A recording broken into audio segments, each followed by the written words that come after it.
balik ayat suci. Terdakwa telah menyebut surat Al-Maidah 51 dengan mengatakan dari oknum elit yang berlindung di balik ayat suci agama Islam, mereka menggunakan surat Al-Maidah 51. Akan tetapi dalam buku tersebut, terdakwa tidak pernah menuliskan kata-kata terkait dengan surat Al-Maidah 51 seperti yang diucapkan oleh terdakwa di Kepulauan Seribu, yaitu ia kan dibohongi pakai surat Al-Maidah 51 macam-macam itu. Dengan demikian, apa yang telah ditulis oleh terdakwa dalam buku yang berjudul Merubah Indonesia tersebut tidak dapat disamakan dengan perkara yang terjadi di Kepulauan Seribu. Bahwa terhadap pembelaan penasihat hukum sebagaimana tersebut dalam halaman 509 yang pada pokoknya mempersoalkan tentang ditetapkannya BTP sebagai tersangka tanpa seperindik terlebih dahulu sehingga seluruh proses penyelidikan, penuntutan dan bermuara pada pemeriksaan di persidangan menjadi ironisme karena ada penegakan hukum tetapi dengan cara melanggar hukum. Pengadilan berpendapat bahwa persoalan tersebut tidak tepat disampaikan dalam pembelaan, semestinya disampaikan pada forum pra-peradilan. Bahwa terhadap pembelaan penasihat hukum sebagaimana tersebut dalam halaman 514 sampai 515 yang pada pokoknya mempersoalkan tentang kegiatan BTP berpidato di Kepulauan Seribu pada tanggal 27 September 2016 adalah dalam rangka meningkatkan kesejahteraan rakyat sesuai dengan pasal 31 Undang-Undang Nomor 23 Tahun 2014 tentang pemerintahan daerah. Dengan kata lain, ia sedang menjalankan undang-undang sesuai dengan kedudukannya sebagai gubernur. Menurut pasal 50 KUHP, setiap orang yang sedang bertugas menjalankan undang-undang tidak dapat dipidana. Pengadilan mempertimbangkan bahwa pengertian pasal 50 KUHP tidak demikian, tetapi diberikan untuk melindungi orang-orang yang secara limitatif menjalankan tugas tertentu. Terdakwa sebagai gubernur berpidato menyampaikan program-programnya. Tidak ada masalah sepanjang tidak menyimpang dan tidak melanggar hukum.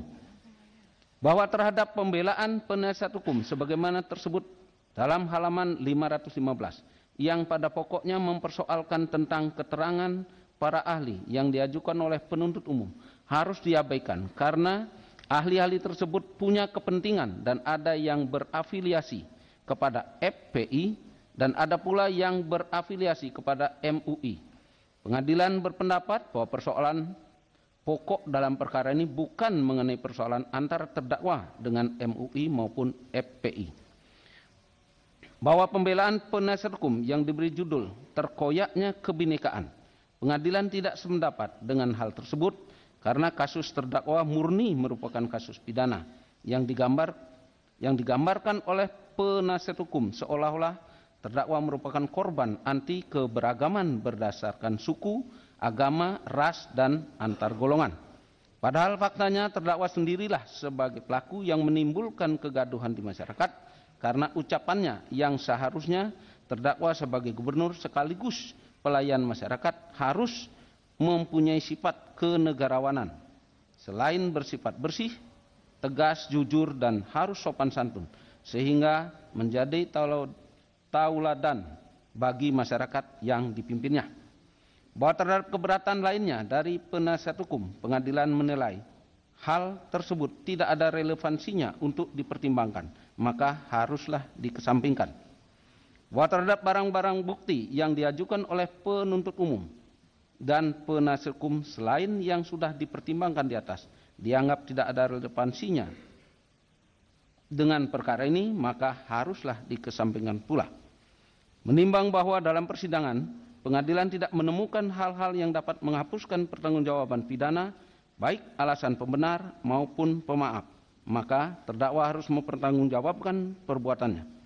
Menimbang bahwa oleh karena terdakwa mampu bertanggung jawab, maka harus dinyatakan bersalah dan dijatuhi pidana. Lanjutkan.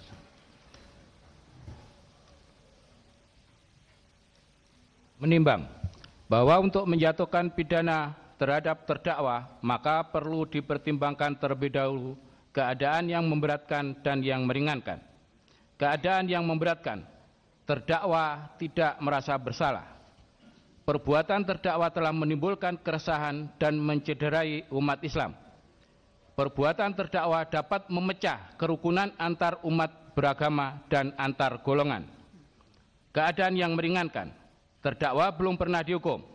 Terdakwa bersikap sopan di persidangan. Terdakwa bersikap kooperatif selama mengikuti proses persidangan.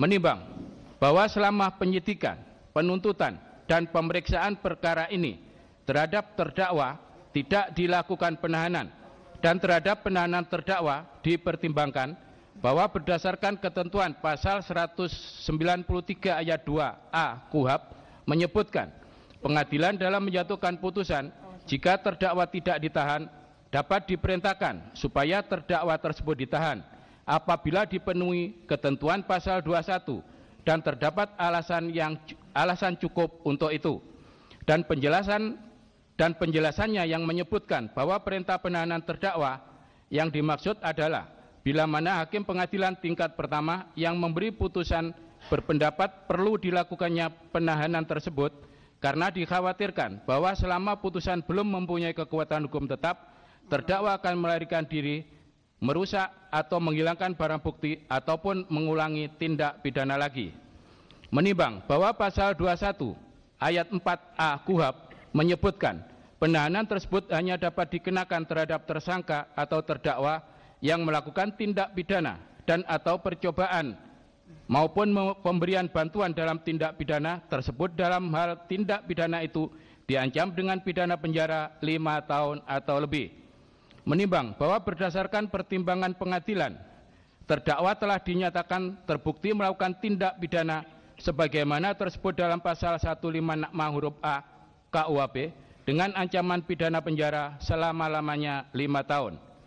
Menimbang bahwa pasal 197 ayat 1 huruf K KUHP menyebutkan bahwa surat putusan pemidanaan menyebutkan perintah supaya terdakwa ditahan atau tetap dalam tahanan atau dibebaskan. Menimbang bahwa pasal 197 ayat 2 KUHP menyebutkan bahwa tidak dipenuhinya ketentuan dalam ayat 1 huruf A, B, C, D, E, F, H, J, K, dan L, pasal ini mengakibatkan putusan batal demi hukum. Menimbang bahwa berdasarkan uraian pertimbangan tersebut di atas, pengadilan menetapkan agar terdakwa ditahan.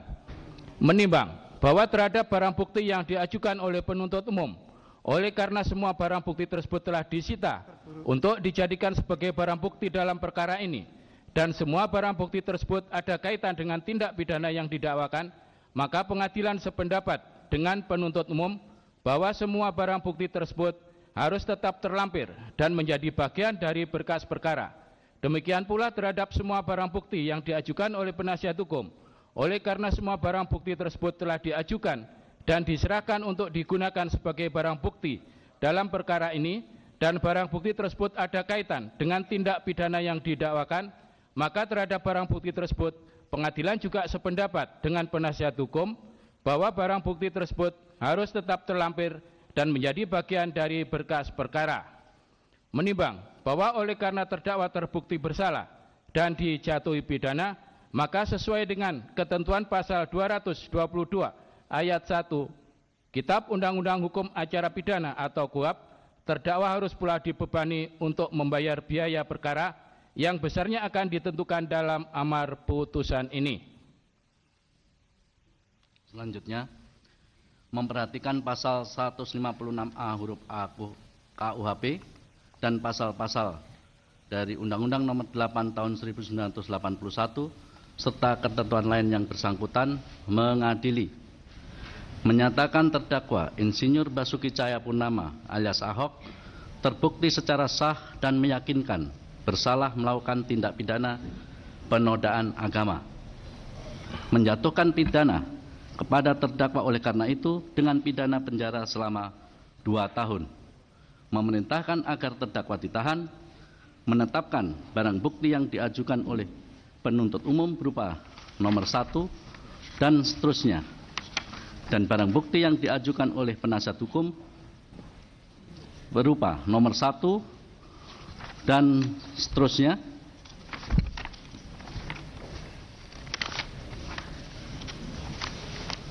Seluruhnya tetap terlampir dan menjadi bagian yang tidak terpisahkan dari berkas perkara, membebankan kepada terdakwa untuk membayar biaya perkara sebesar Rp5.000. Demikian diputus dalam rapat musyawarah Majelis Hakim Pengadilan Negeri Jakarta Utara pada hari Kamis tanggal 4 Mei 2017 oleh kami, Dwiarso Budi Santiarto sebagai Hakim Ketua, Jupriyadi, Abdul Rosad, Didi Wuryanto, dan Iwayan Wiryana masing-masing hakim anggota, dan diucapkan dalam sidang yang terbuka untuk umum pada hari ini, Selasa, tanggal 9 Mei 2017, oleh Hakim Ketua Majelis dengan didampingi oleh hakim-hakim anggota tersebut, dibantu oleh Yosef Priyono, Haja Erni, dan Ari Palti Siregar sebagai panitera pengganti pada Pengadilan Negeri Jakarta Utara, dan dihadiri oleh Ali Mukartono SHM dan kawan-kawan tim penuntut umum dan terdakwa yang didampingi oleh penasihat hukumnya. Demikian putusan sudah dibacakan. Kepada saudara jaksa maupun kepada terdakwa mempunyai hak untuk mengajukan upaya hukum selama 7 hari ini, ya, setelah diucapkan putusan ini, ya, yaitu berupa upaya hukum banding. Untuk itu silakan saudara terdakwa untuk berkonsultasi dengan penasihat hukum saudara sebelum mengajukan sikap saudara. Silakan.